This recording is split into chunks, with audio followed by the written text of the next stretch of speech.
What's up, guys? We're here with Scott Orgera and Howie Karpin, the authors of the Sports Phone book. Once again, I'm Will Jing. I'm here with my fellow co-host, Kurt Sippel. First off, I just want to ask you guys, how are you guys doing today? Good to be with you. Doing well. Thanks for having us. All right, so I want to start off by asking you guys, I guess kind of starting more at the beginning part of the chronological order. How did this idea for this book first come about? Well, Howie and I have been working together for about 30 years now, different press boxes here in New York. And over the years, I've heard plenty of sports phone stories from Howie and also a bunch of our other colleagues that also got their start at sports phone. Excuse me, as the years went on, it just started to seem like there were so many great stories there that hadn't been told. Started to think that there might be enough for a book. And as we put an outline together and we started doing a little research, we came to the agreement that there was definitely enough here for something to at least give it a shot. And as Howie and I started down this path, we found out that there was a lot more than we anticipated, and we wound up with a pretty large book. Well, Uh, the book, yeah, the Kurt, go book ahead. to start was really great. I read a few chapters of it last night. I really enjoyed the interviews that you had within the book as I thought they were great firsthand accounts. And I was wondering just there's not a lot of research on sports phone on the internet, on Google. How did you conduct your research for the book to find enough to write a whole 400-page book about it? So it's a great question. This was probably the hardest part for us because, like you said, there's not a lot out there. You can't just simply Google and find, basically everything that we found as far as the history is concerned. So one thing that we did is we searched through a lot of old newspaper archives. We searched for any references to sports phone, any references to 976-1313, and we found little bits here and there. And as we started to put the pieces together, we realized that the only way to fill in the gaps would be to talk to people that were at sports phone, especially in the early days, in the 70s and early 80s. So we did quite a bit of research, but most of the credit has to go to the folks that we interviewed, because a lot of them were able to fill in a lot of those missing pieces. And I think in the end, we kind of got an end to end, 72 to 2000 overall history of the service. Now, speaking of, all the people you interviewed, I saw some of the people that you interviewed, Mark Cuban, Chris Carino, Gary Cohen. How were you guys able to secure interviews with such, high profile individuals? Go ahead, Scott. You interviewed those people. Yeah, so that it wasn't easy. I was really kind of a pain to some of these folks and to their agents, their representatives, their PR staffs, whoever they might be. And I guess persistence is the key word because a lot of the names that we got were busy people. They weren't available initially. And we just kind of stayed on top of them. And don't get me wrong, there were plenty of people that we weren't able to get, believe it or not. In the end, we wound up with 107 people that we interviewed. It was really just a lesson in persistence. Howie and I have both been in sports media for such a long time, and you guys, I'm sure, know how this is as well. Sometimes you have to go through multiple layers to get in touch with the person that you want to talk to. And we didn't let that discourage us. We just kind of stuck to it and wound up getting a lot of great interviews. I was wondering with your interviews and all of this, just like for the rest of our viewers, I'm very young. I don't remember sports phone. I don't think it was around even when I was born. What was it like to be at sports phone or to call into it or call into sports phone at the time when it was at its peak? Well, it was a very rewarding experience. Obviously, I did the book with Scott, and I was on the inside, having worked there for 12 years. It helped jumpstart my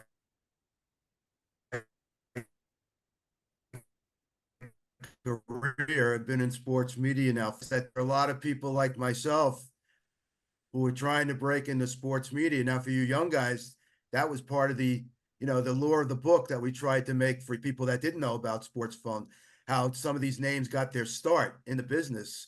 I'm sure you guys, want to get into the business because that's why you're working at FUV. You have a great outlet there. And I don't know if you went right to the FUV chapter, Kurt, but I didn't get to it yet. I didn't actually know there was an FUV chapter in the book yet. there's a big chapter where UV people got to work there through a guy named Mike Walzewski, who was known as King Wally. That was his, Yes. his nickname on Sports Phone. He was probably the most known voice at that time because he was on during the day, during the week, when there weren't a lot of games going at that time. So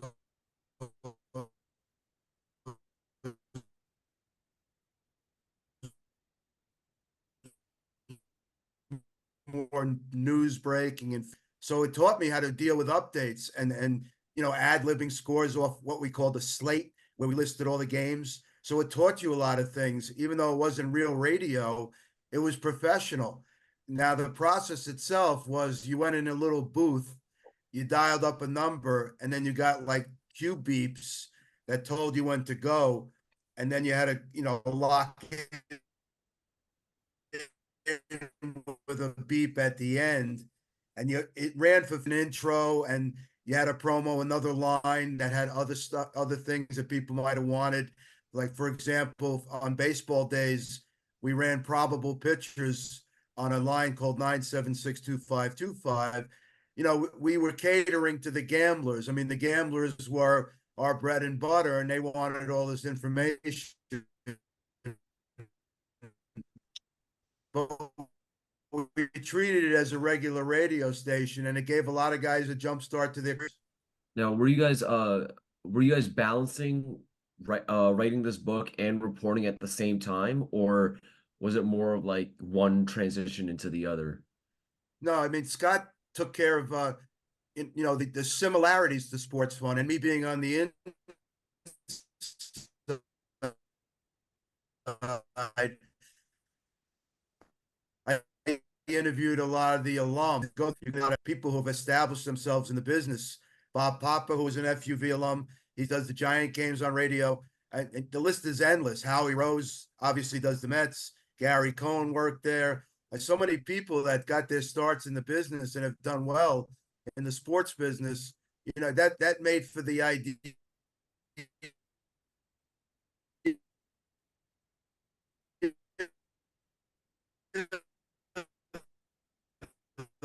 book. I handled some as a team, and we worked pretty much. We're both in sync as to what we wanted to do. Scott did his part, and I did mine, and then we put it together at the end, right? I wanted to get your take on how Sports Phone back in the day was a sports radio show, was a sports radio outlet before sports radio even existed. The Fan didn't exist till the 1980s, and Sports Phone came about in the early 1970s.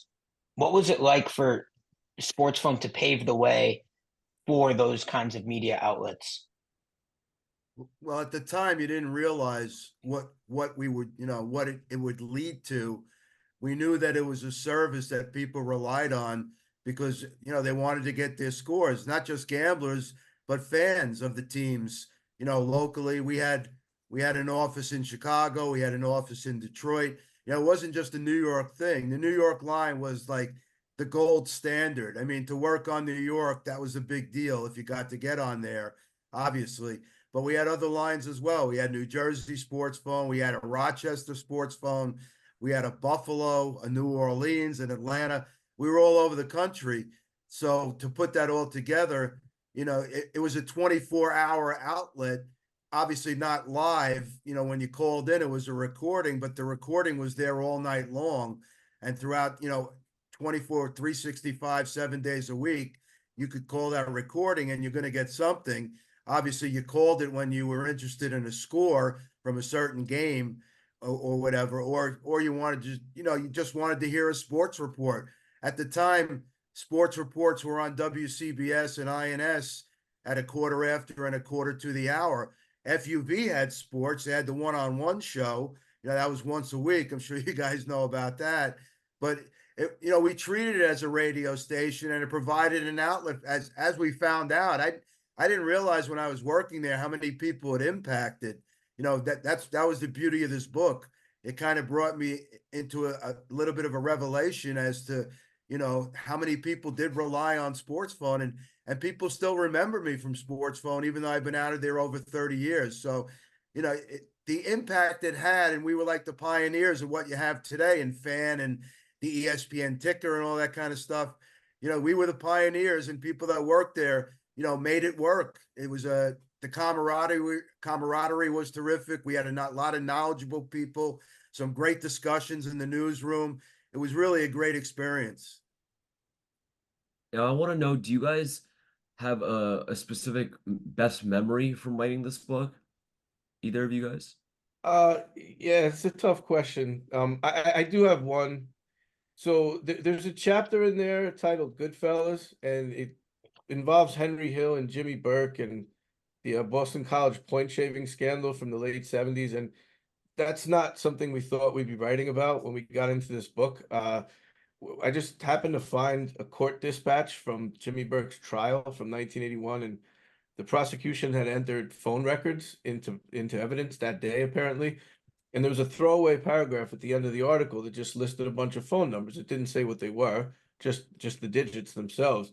And in the middle of all these phone numbers, I see 9761313. That's sports phone. What? Why is sports phone there? So we kind of followed that path for a while. And it turns out that Jimmy Burke and Henry Hill and all these mobsters used to call sports phone all the time, because they were degenerate gamblers, and also because they were involved in this point shaving scandal up at Boston College. So I wound up interviewing Ed McDonald, who was the federal prosecutor, who's actually in the movie Goodfellas. He plays himself.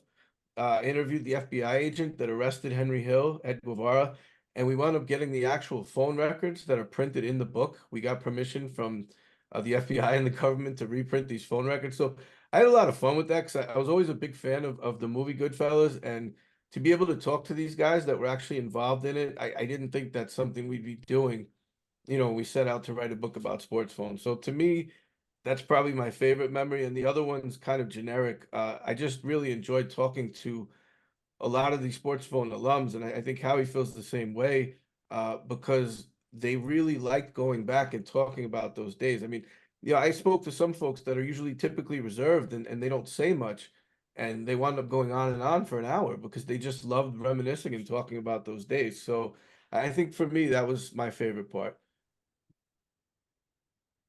I wanted to know, like, when you were getting reactions to the book and people were reminiscing about calling into sports phone, that's a whole part of the book as well, interviewing not only alumni of sports phone, but also people that called into sports phone. What was it like when people were reminiscing about it and when writing the book and the reactions to the book? Well, the reactions to the book so far have been overwhelmingly positive, and we're grateful for that. People seem to really like it. As far as talking to the callers, this I didn't expect. Sports film was such a big part of these people's lives at one point that they just had so many great things to say about it. I mean, you're talking about, we spoke to a lot of gamblers, obviously, like Howie mentioned, but we also talked to a lot of people that were just hardcore sports fans that didn't want to wait for the news that night or the newspaper the next day to find out how their team did. So they're calling sports film multiple times a day.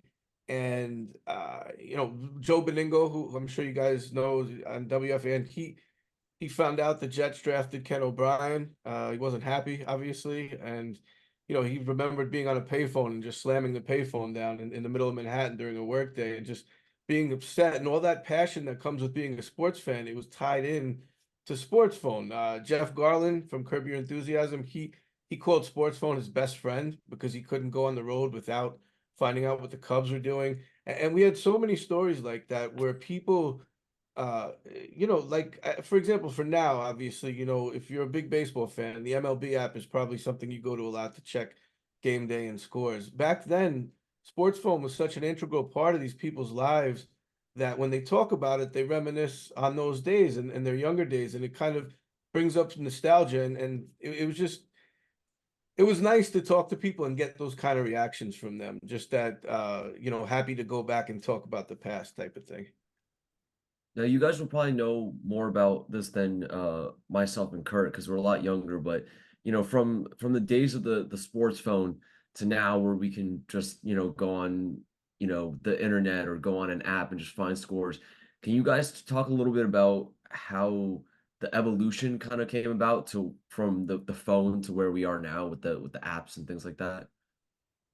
Well, I think you know, once sports phone was established, And then when WFAN came in 1987, I think that spelled the, kind of almost the end of sports phone itself, because people, obviously they'd run up their phone bill making these phone calls. We heard a lot of that from the callers. They always said, well, I ran up my phone bill, my parents got mad at me and things like that. Once WFAN came in, it was free. You could just get the scores by turning on your radio. And then it developed into, what you have with ESPN with the ticker, and then the phones in the last, I guess, 20 years or so. So, the process itself developed from sports phone. There was a realization that people wanted this information. I think that's where sports phone came in. It introduced, the desire to get information like this, instantly, so to speak. Sports phone was updated. The recordings were updated every 10 minutes during the day. And then on special days like college football Saturday and college basketball Saturday, we actually had to push. There were too many scores to put on one line. We'd end up with 2 and 3 lines of scores where we'd promo people to go to these other lines.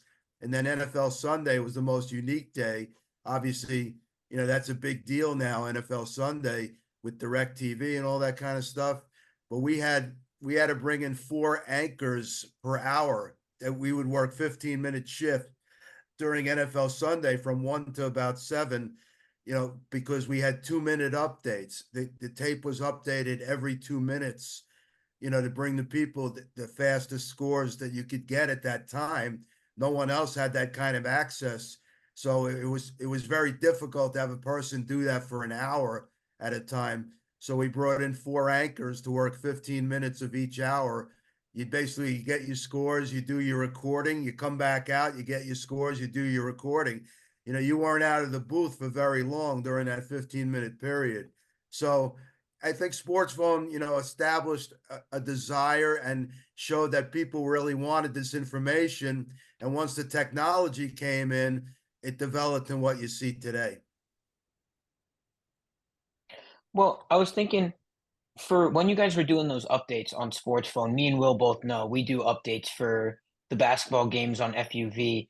They're not as fast as what you guys did for the 53 seconds that you had. How intense was it when you got into the booth and you were reading off 40 to 50 scores on some nights, and you were trying to keep up with the time limit that you had? Well, in the beginning, it was kind of awkward for a lot of people because you weren't used to it. Even people that actually came from radio, that worked on FUV, like you said, did updates and did sports stuff on FUV. It was all new to them. It kind of threw them a little bit. That's why you didn't really get on New York right away. New York again was the gold standard, but if you were lucky to get 30 scores on, you couldn't get 40 or 50. That was like impossible. But if you can get 30 on, it was possible, depending on the games. Sometimes colleges have long names, like Indiana, IUPUI, and things like that. And baseball was easy to get a lot of scores on because you just said the nicknames, like, the Rays, the Yankees, stuff like that. So the wording of the teams itself, would cause you to ad lib. You had to ad lib the slate. Basically, you had a piece of paper in front of you with the games listed and with your updates. So you're ad libbing the whole tape. There's really no script. You don't write it out. So it taught you how to ad lib. It taught you how to look for certain things.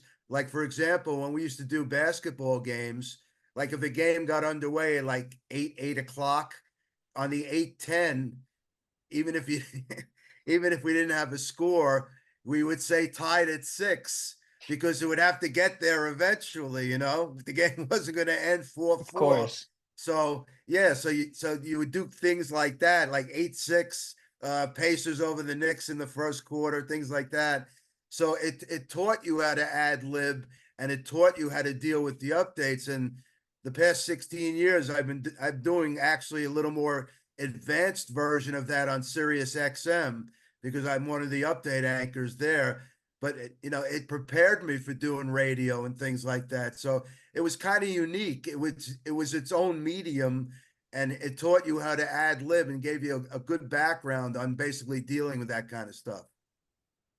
Now, I want to finish us off with one last question, kind of asking you guys about what you guys are doing now. You guys are, still out doing sports reporting. I've seen what you guys do online, and I want to ask you guys, what is it about, the sports media world that keeps you going? I'll start with that. It's always been my passion. I've grown up with sports my whole life. I'm a big fan. I have my teams that I still root for. The big four sports. I'm a Yankee, Ranger, Giant slash Chiefs, uh, Knicks type of guy. So, you know, to be in sports media is so rewarding. It's a hectic business. It's not easy. I've had support over the years from my wife, who also worked in media on the news side. Support from my family. I've been very fortunate that I've been able to last this long. A lot of people drop off after a while because it doesn't work for them and they move on to something else. But to have the passion that I still have, even in this at today's sports world, it's a blessing, and I appreciate being in it. The lure of being around the ballparks, the relationships, those are special. I've gotten to meet a lot of great people. I could sit here and drop names all day long, but I'm not going to do that, obviously. But again, it's the relationships and the love of the sports itself that keep me going even to this day. Scott? Yeah, and I pretty much echo a lot what Howie said. So the fact that this is my 30th year in the press box, and I'm not exaggerating, I still walk in there sometimes and get goosebumps. I look around and can't believe that I'm there doing what I'm doing. And to feel that way after 30 years, I don't think you could find too many lines of work where you could say that. And like how he said, it's not always the greatest. It can be a tough job. The hours can be a little rough, and it's there's a lot that people don't see that's kind of a grind, but it's completely worth it. It's a privilege to be there. I felt that way from day one, and I still feel that way now. And I always say, if I stop feeling that way, I probably shouldn't be doing it anymore, because it's the type of thing where there's plenty of people that would love to be in your seat doing what you're doing. And if you keep that in mind while you're working, and you kind of give it your best effort, um, it kind of honors the seat, and honors the fact that you have a credential and you're allowed to sit there and watch a game, basically. I mean, I grew up going to Yankee Stadium, and the fact that I get to go there for work now, it's still surreal after 3 decades. So that's kind of what keeps me going. That, and like Howie mentioned, the relationships and the people. I made a lot of good friends, Howie included, along the way, and that obviously makes for a better work environment as well. But I just feel grateful to still be there after all this time. Scott, Howie, thank you guys so much for joining us. Really appreciate your time. Once again, Scott Orgera, Howie Karpin, authors of the Sports Phone Book, and we'll be back with more on WFUV. Thanks for having us, guys.